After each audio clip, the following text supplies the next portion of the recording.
सफल बने, समर्थ बने, पावन बने जीवन। मीठी मुरली सुन के पाए सुख सघन।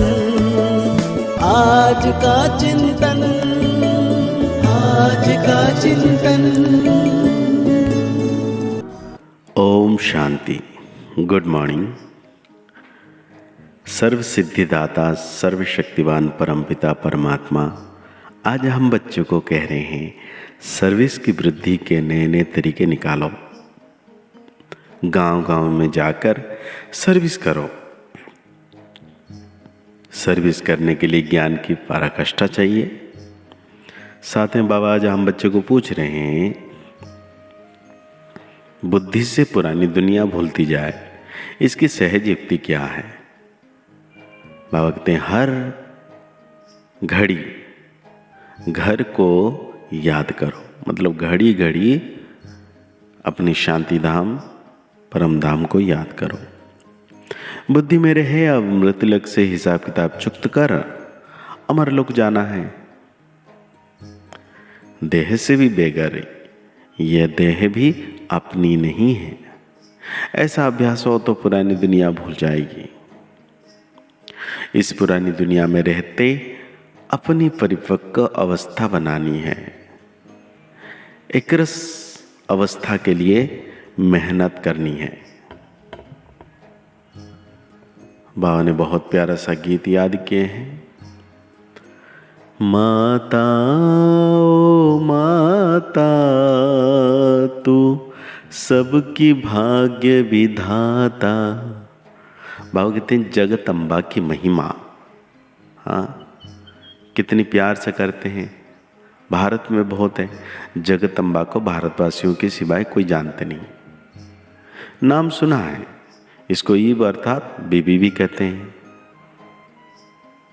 कहते हैं अब तुम बच्चों की बुद्धि में है बीवी और मालिक के सिवाय रचना तो रची नहीं जा सकती। तो कहते हैं जिन्होंने कल पहले समझा है वही आते रहेंगे। बाबा कहते हैं सबको समझाने के लिए अक्षर बहुत अच्छी है। पवित्र आत्मा, पवित्रता से तुम लाइट का ताज पाते हो। दूसरा पुण्य आत्मा उसको कहा जाता है जो दान पुण्य करते हैं। बाबा कहते हैं भगवान उवाच है, परंतु गीता में श्री कृष्ण का नाम डालने से सबका बुद्धियोग टूट गया है, इसीलिए सर्वव्यापी कह दिया है। श्री कृष्ण के साथ बहुतों का बुद्धि योग है। जहां भी गीता का मान है तो जैसे श्री कृष्ण का मान है। वास्तव में बाप के महिमा की टोपी बच्चे के ऊपर आ गई है। यह भी ड्रामा में नूंद है। ये बाप आकर समझाते हैं। बाबा बार बार समझाते हैं जब कोई आते हैं तो हर एक का एक प्रश्न पूछो, इससे तुम्हारा क्या संबंध है। बाबा ने प्रश्नावली अच्छी बनाई है। सर्विस तो बहुत अच्छी हो सकती है। सर्विस तो जगदम्बा के मंदिर में बहुत अच्छी हो सकती है। वहां जाकर समझाओ कि ये जगदम्बा सृष्टि को रचने वाली माता कौन सी दुनिया रचती है। जरूर नई दुनिया रचती होगी। अच्छा, इस माता का पिता कौन है? इनको जन्म किसने दिया? मनुष्य तो मुख वंशावली का अर्थ भी नहीं समझते हैं। तुम जानते हो इनको परमपिता परमात्मा ने जन्म दिया है। तुम बच्चों को ही समझाना पड़े। जगदम्बा क्या है? मुख वंशावली है। परंतु कैसे? परमपिता परमात्मा तो निराकार है। समझाया जाता है ब्रह्मादन से। परमपिता परमात्मा ने आकर इस ब्रह्मा को एडप्ट किया, वैसे बच्ची को भी किया। यह बातें सबकी बुद्धि में स्थायी नहीं ठहरती, घड़ी घड़ी भूल जाते हैं।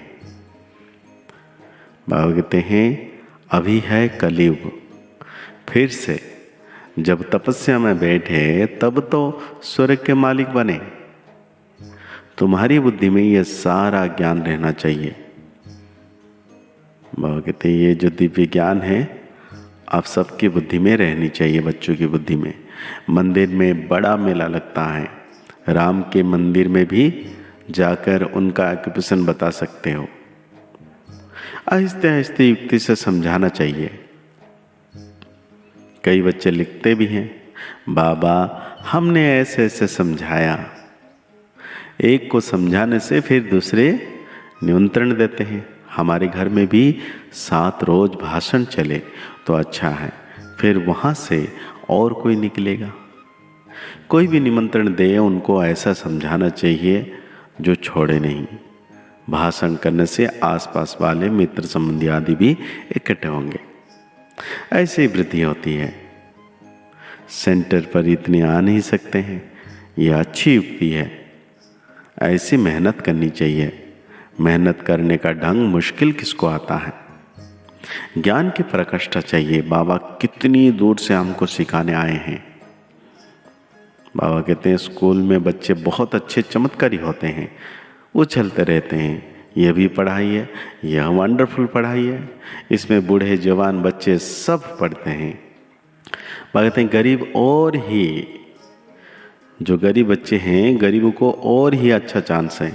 सन्यासी भी वास्तव में गरीब हैं। कितने बड़े बड़े धनवान मनुष्य अपने पास बुलाते हैं।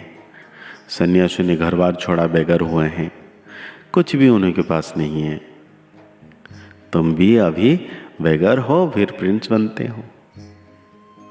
वो भी बेघर हैं। इसमें पवित्रता की बात है। तुम्हारे पास और कुछ नहीं है। तुम देह कभी भूल जाते हो। देह सहित सब कुछ त्याग कर एक बाप के बनते हो। इसलिए जितना एक बाप को याद करेंगे उतनी धारणा होगी। एक रस धारणा हो जाए उसके लिए मेहनत चाहिए। हमको बाबा के पास जाना है तो इस पुरानी दुनिया का ख्याल क्या रखें। जब तक परिपक्व अवस्था हो तब तक रहना इस पुरानी दुनिया, पुराने शरीर में है। अब तुम्हें गृहस्थ व्यवहार में रहकर पवित्र बनना है। इस मृत्युलोक से हिसाब किताब चुक्त होता है। अब अमरलोक जाना है। घर को घड़ी घड़ी याद करने से पुरानी दुनिया भूलती जाएगी। बोलो, गीता में बाबा ने कहा है भगवान को बाबा कहा जाता है। निराकार बाबा कहते हैं मामिकम याद करो। योग अग्नि से तुम्हारे भी कर्म विनाश होंगे। यह भगवान के महावाक्य है कि इस पुरानी दुनिया और पुराने देह को भी छोड़ो। देही अभिमानी बनकर निरंतर बाबा को याद करो। भगवान है निराकार। आत्मा और शरीर टोके बनते हैं। बाबा कहते हैं ब्रह्मा के हाथ में ही वेद शास्त्र दिखाते हैं। गायब हुआ है ब्रह्मा द्वारा स्थापना। ब्रह्मा द्वारा सभी शास्त्र का सार सुनाते हैं। निराकार सुनाते हैं साकार द्वारा। यह बातें अच्छी रीति धारण करनी पड़े। भगवान उवाच, मैं राजयोग सिखलाता हूं, विनाश के पहले स्थापना भी जरूर चाहिए। पहले पहले है स्थापना, बड़ा ही क्लियर लिखते रहते हैं। ब्रह्मा द्वारा सूर्यवंशी घराने की स्थापना। लिखत में बड़ा अच्छा राज चाहिए। परंतु जब की कोई मेहनत करे और सर्विस में लग जाए तब हो। तो बाबा कहते हैं निमंत्रण देते रहेंगे, हमारे पास आकर सत्संग करो। बाबा मम्मा तो कहाँ जा नहीं सकते, बच्चे जा सकते हैं। बंगाल में काली का मंदिर है, वहाँ भी बहुत सर्विस कर सकते हैं।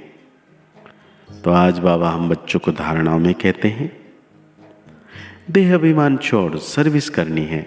विचार सागर मंथन कर बेहद की सर्विस का सबूत देना है।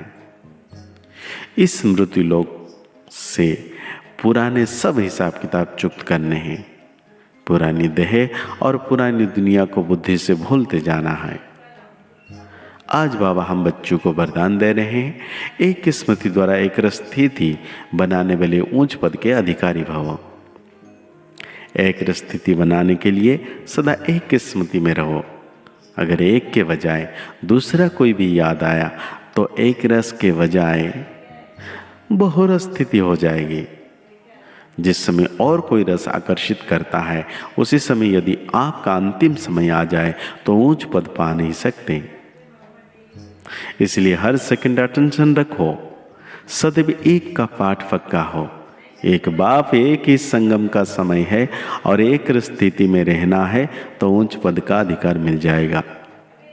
तो आज बाबा हम बच्चों को स्लोगन दे रहे हैं, शुद्ध संकल्प का भोजन स्वीकार करने वाले ही सच्चे सच्चे वैष्णव हैं। आज के मुरली के अनुसार हम सोमवार लेंगे, मैं संपूर्ण विश्व राज्य अधिकारी सो राज्य अधिकारी आत्मा हूँ।